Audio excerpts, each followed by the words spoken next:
Logos quiz 2025 പാഠഭാഗങ്ങൾ. പ്രഭാഷകന്റെ പുസ്തകം 45-ാം അധ്യായം. മോശ. യാക്കോബിന്റെ സന്തതികളിൽ നിന്ന് കാരുണ്യവാനായ ഒരുവനെ കർത്താവ് ഉയർത്തി. അവൻ ജനത്തിന് സുസമ്മതനായി. ദൈവത്തിൻ്റെയും മനുഷ്യരുടെയും പ്രീതിക്ക് അവൻ പാത്രമായി. അവനത്രേ ഭാഗ്യസ്മരണാർഹനായ മോശ. അവിടുന്ന് അവനെ മഹത്വത്തിൽ ദേവദൂതന്മാർക്ക് സമനാക്കി. ശത്രുക്കൾക്ക് ഭയകാരണമാകത്തക്ക വിധം അവനെ ശക്തനാക്കി. അവൻ അപേക്ഷിച്ചപ്പോൾ അവിടുന്ന് അടയാളങ്ങൾ പിൻവലിച്ചു. രാജാക്കന്മാരുടെ സന്നിധിയിൽ കർത്താവ് അവനെ സമുന്നതനാക്കി. അവിടുന്ന് തൻ്റെ ജനത്തിനു വേണ്ടിയുള്ള കൽപ്പനകൾ അവനെ ഏൽപ്പിക്കുകയും തൻ്റെ മഹത്വത്തിൻ്റെ ഭാഗികമായ ദർശനം അവന് നൽകുകയും ചെയ്തു. വിശ്വസ്തതയും സൗമ്യതയും കൊണ്ട് അവിടുന്ന് അവനെ വിശുദ്ധീകരിച്ചു. എല്ലാ ജനതകളുടെയും ഇടയിൽ നിന്ന് അവനെ തെരഞ്ഞെടുത്തു. തൻ്റെ സ്വരം അവിടുന്ന് അവനെ കേൾപ്പിച്ചു. ഇരുണ്ട മേഘങ്ങൾക്കുള്ളിലേക്ക് അവിടുന്ന് അവനെ നയിച്ചു. മുഖാഭിമുഖം കൽപ്പനകൾ, ജീവൻ്റെയും വിജ്ഞാനത്തിൻ്റെയും നിയമം അവിടുന്ന് നൽകി. യാക്കോബിനെ തൻ്റെ ഉടമ്പടിയും ഇസ്രായേലിനെ തൻ്റെ നീതിയും അഭ്യസിപ്പിക്കേണ്ടതിന് തന്നെ. അഹ്റോൻ, ലേവി ഗോത്രജനും മോശയുടെ സഹോദരനും അവനെപ്പോലെ തന്നെ വിശുദ്ധനുമായ അഹ്റോനെ അവിടുന്ന് ഉയർത്തി. അവിടുന്ന് അവനുമായി നിത്യമായ ഉടമ്പടി ചെയ്യുകയും ജനത്തിൻ്റെ പൗരോഹിത്യം അവന് നൽകുകയും ചെയ്തു. വിശിഷ്ടമായ തിരുവസ്ത്രങ്ങൾ കൊണ്ട് അവിടുന്ന് അവനെ അനുഗ്രഹിച്ചു. മഹിമയേറിയ മേലങ്കി അവനെ അണിയിച്ചു. മഹിമയുടെ പൂർണ്ണത അവിടുന്ന് അവനെ അണിയിച്ചു. അധികാര ചിഹ്നങ്ങൾ നൽകി അവിടുന്ന് അവനെ ശക്തനാക്കി. കാൽച്ചട്ടയും നീണ്ട അങ്കിയും എഫോദും അവന് നൽകി. അങ്കിക്ക് ചുറ്റും മാതള നാരങ്ങയും ദേവാലയത്തിൽ തൻ്റെ ആഗമനത്തെ അറിയിക്കാൻ നടക്കുമ്പോൾ ശബ്ദമുണ്ടാകുന്ന ധാരാളം സ്വർണ്ണമണികളും തുന്നിച്ചേർത്തു. സ്വർണ്ണ, നീല, ധൂമ്രവർണ്ണം കലർന്ന ചിത്രപ്പണികളോട് കൂടിയ വിശുദ്ധ വസ്ത്രം അവിടുന്ന് അവനെ അണിയിച്ചു. ഉറിയും തുമ്മിയും എന്നിവയും അണിയിച്ചു. കരവിരുതോടെ പിരിച്ചെടുത്ത കടുംചുമപ്പ് നൂൽ ഇസ്രായേൽ ഗോത്രങ്ങളുടെ എണ്ണത്തിനനുസരിച്ച് അവരെ അനുസ്മരിപ്പിക്കാൻ സ്വർണ്ണപ്പണിക്കാരൻ മുദ്രമോതിരത്തിൽ എന്ന പോലെ ലിഖിതങ്ങൾ കൊത്തിയ രത്നങ്ങൾ പതിച്ച സ്വർണ്ണഫലകം എന്നിവ അണിയിച്ചു. അവൻ്റെ തലപ്പാവിൽ സ്വർണം കൊണ്ടുള്ള ഒരു കിരീടം അണിയിച്ചിരിക്കുന്നു. അതിൽ ഒരു മുദ്രയിൽ എന്ന പോലെ വിശുദ്ധി എന്ന് കൊത്തിയിരിക്കുന്നു. വിദഗ്ധൻ്റെ കരചാതുരി പ്രകടമാക്കുന്ന അത് നയനാനന്ദകരവും ശ്രേഷ്ഠവും അലങ്കൃതവുമാണ്.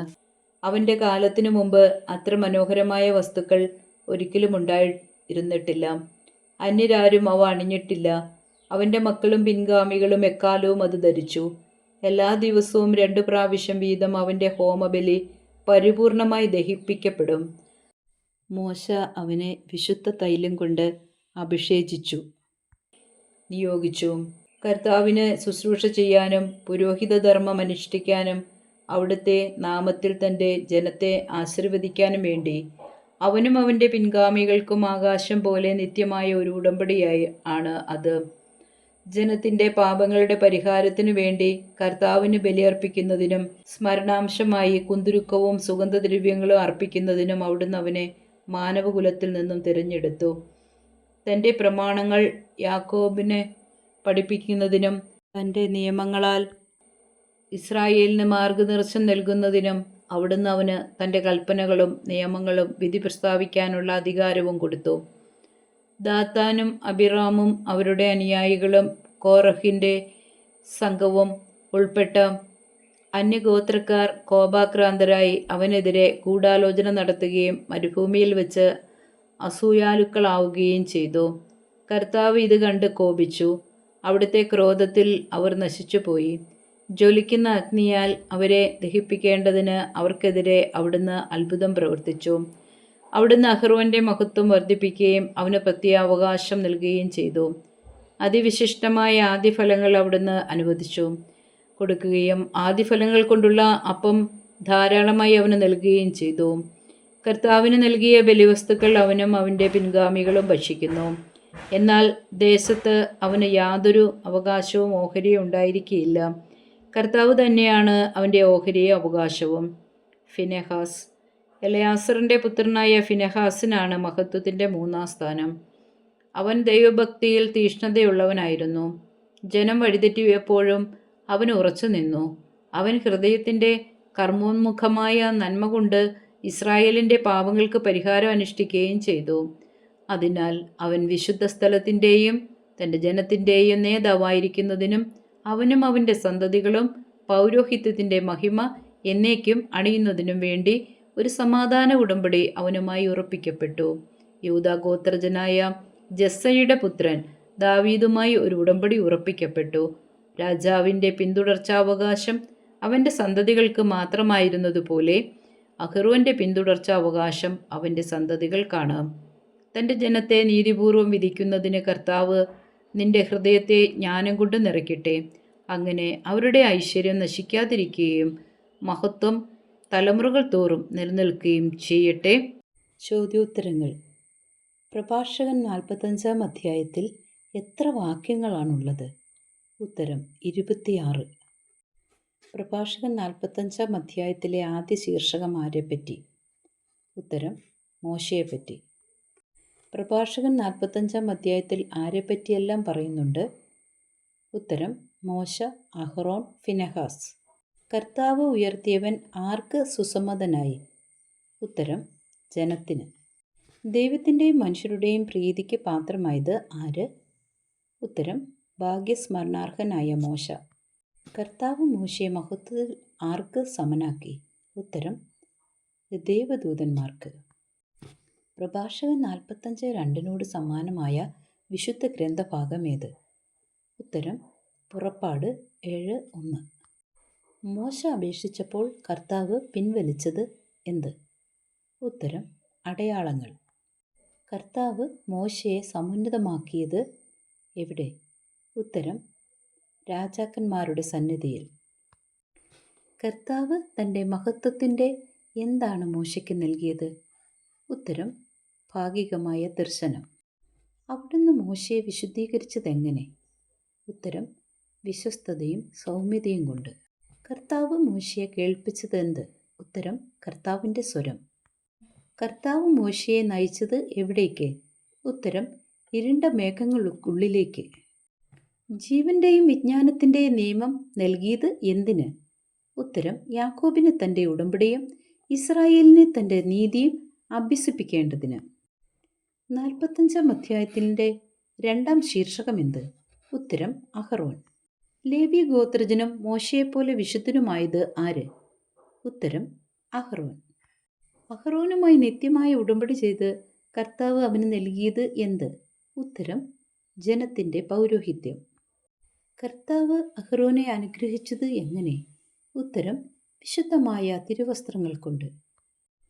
പ്രഭാഷകൻ 45:7 സമാനമായ വിശുദ്ധ ഗ്രന്ഥഭാഗമേത്? ഉത്തരം പുറപ്പാട് 28:43. അധികാര ചിഹ്നങ്ങളോടൊപ്പം കർത്താവ് അഹ്റോന് നൽകിയതെന്തെല്ലാം? ഉത്തരം കാൽച്ചട്ട, നീണ്ട അങ്കി, എഫോദ്. അങ്കിക്ക് ചുറ്റും തുന്നിച്ചേർത്തത് എന്തെല്ലാം? ഉത്തരം മാതള നാരങ്ങയും ധാരാളം സ്വർണ്ണമണികളും. എപ്രകാരമുള്ള വിശുദ്ധ വസ്ത്രങ്ങളാണ് കർത്താവ് അഹ്റോനെ അണിയിച്ചത്? ഉത്തരം സ്വർണ്ണ, നീല, ധൂമ്രവർണ്ണം കലർന്ന ചിത്രപ്പണികളോട് കൂടിയത്. വിശുദ്ധ വസ്ത്രവും കൂടാതെ കർത്താവ് അഹ്റോനെ അണിയിച്ചതെന്ത്? ഉത്തരം ഉറീം, തുമ്മീം എന്നിവയും. ഇസ്രായേൽ ഗോത്രങ്ങളുടെ എണ്ണത്തിനനുസരിച്ച് അവരെ അനുസ്മരിക്കുന്നതിനായി കർത്താവ് അഹ്റോനെ അണിയിച്ചത് എന്ത്? ഉത്തരം കരവിരുതോടെ പിരിച്ചെടുത്ത കടും ചെമപ്പ് നൂൽ. എന്തിൽ കൊത്തിയ പോലെയാണ് ലിഖിതങ്ങൾ ഉണ്ടായിരുന്നത്? ഉത്തരം സ്വർണ്ണപ്പണിക്കാരൻ മുദ്രമോതിരത്തിൽ കൊത്തിയതുപോലെ. കിരീടത്തിൽ മുദ്ര പോലെ കൊത്തിയിരുന്നത് എന്ത്? ഉത്തരം വിശുദ്ധി എന്ന്. അത്ര മനോഹരമായ വസ്തുക്കൾ ഒരിക്കലും ഉണ്ടായിരുന്നില്ല. എപ്പോൾ? ഉത്തരം അഹ്റോന്റെ കാലത്തിനു മുമ്പ്. എല്ലാ ദിവസവും 2 പ്രാവശ്യം വീതം പരിപൂർണമായി ദഹിപ്പിക്കപ്പെടുന്നത് എന്ത്? ഉത്തരം അഹ്റോന്റെ ഹോമബലി. അഹ്റോനെ വിശുദ്ധ തൈലം കൊണ്ട് അഭിഷേചിച്ചു നിയോഗിച്ചതാര്? ഉത്തരം മോശ. പുരോഹിത ധർമ്മം അനുഷ്ഠിക്കാൻ മോശ നിയോഗിച്ചത് ആരെ? ഉത്തരം അഹ്റോനെ. ജനത്തെ എപ്രകാരം ആശീർവദിക്കാനാണ് മോശ നിയോഗിച്ചത്? ഉത്തരം കർത്താവിൻ്റെ നാമത്തിൽ. സ്മരണാംശമായി അർപ്പിക്കുന്നത് എന്തെല്ലാം? ഉത്തരം കുന്തുരുക്കവും സുഗന്ധദ്രവ്യങ്ങളും. അഹ്റോനെ എവിടെ നിന്നുമാണ് തിരഞ്ഞെടുത്തത്? ഉത്തരം മാനവകുലത്തിൽ നിന്നും. കൽപ്പനകളും നിയമങ്ങളോടൊപ്പം എന്തിനുള്ള അധികാരമാണ് അഹ്റോന് കൊടുത്തത്? ഉത്തരം വിധി പ്രസ്താവിക്കാൻ. ആരെല്ലാം ഉൾപ്പെട്ട അന്യഗോത്രക്കാരാണ് കോപാക്രാന്തരായത്? ഉത്തരം ദാത്താനും അബിറാമും അവരുടെ അനുയായികളും കോർഹിൻ്റെ സംഘവും. അഹ്റോനെതിരെ ഗൂഢാലോചന നടത്തിയവർ നശിച്ചതെങ്ങനെ? ഉത്തരം കർത്താവിൻ്റെ ക്രോധത്തിൽ. ജ്വലിക്കുന്ന അഗ്നിയാൽ അവരെ ദഹിപ്പിക്കേണ്ടതിന് അവിടുന്ന് എന്തു ചെയ്തു? ഉത്തരം അവർക്കെതിരെ അത്ഭുതം പ്രവർത്തിച്ചു. കർത്താവ് മഹത്വം വർദ്ധിപ്പിക്കുകയും പ്രത്യാവകാശം നൽകുകയും ചെയ്തത് ആർക്ക്? ഉത്തരം അഹ്റോന്. അഹ്റോൻ്റെ അവകാശവും ഓഹരിയും എന്താണ്? ഉത്തരം കർത്താവ് തന്നെ. മഹത്വത്തിൻ്റെ 3-ാം സ്ഥാനം ആർക്ക്? ഉത്തരം എലയാസറിൻ്റെ പുത്രനായ ഫിനെഹാസിന്. ജനം വഴിതെറ്റിയപ്പോഴും ഉറച്ചു നിന്നത് ആര്? ഉത്തരം ദൈവഭക്തിയിൽ തീക്ഷ്ണതയുള്ളവനായ ഫിനെഹാസിന്. ഫിനെഹാസ് ഇസ്രായേലിൻ്റെ പാപങ്ങൾക്ക് പരിഹാരം അനുഷ്ഠിച്ചത് എങ്ങനെ? ഉത്തരം ഹൃദയത്തിൻ്റെ കർമ്മോന്മുഖമായ നന്മ കൊണ്ട്. എന്തിൻ്റെയെല്ലാം നേതാവായിരിക്കാനാണ് ഫിനെഹാസുമായി ഉടമ്പടി ഉറപ്പിക്കപ്പെട്ടത്?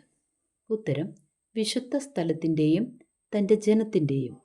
ആരുടെ പുത്രനായ ദാവീദുമായാണ് ഉടമ്പടി ഉറപ്പിക്കപ്പെട്ടത്? ഉത്തരം യൂദാ ഗോത്രജനായ ജസ്സയുടെ. രാജാവിൻ്റെ പിന്തുടർച്ചാവകാശം അവൻ്റെ സന്തതികൾക്കെന്ന പോലെ അഹ്റോൻ്റെ പിന്തുടർച്ചാവകാശം ആർക്കുള്ളതാണ്? ഉത്തരം അവൻ്റെ സന്തതികൾക്ക്. അവരുടെ ഐശ്വര്യം നശിക്കാതിരിക്കുകയും എന്ത് നിലനിൽക്കുകയും ചെയ്യട്ടെ എന്നാണ് പ്രഭാഷകൻ 45:26 പറയുന്നത്. ഉത്തരം മഹത്വം.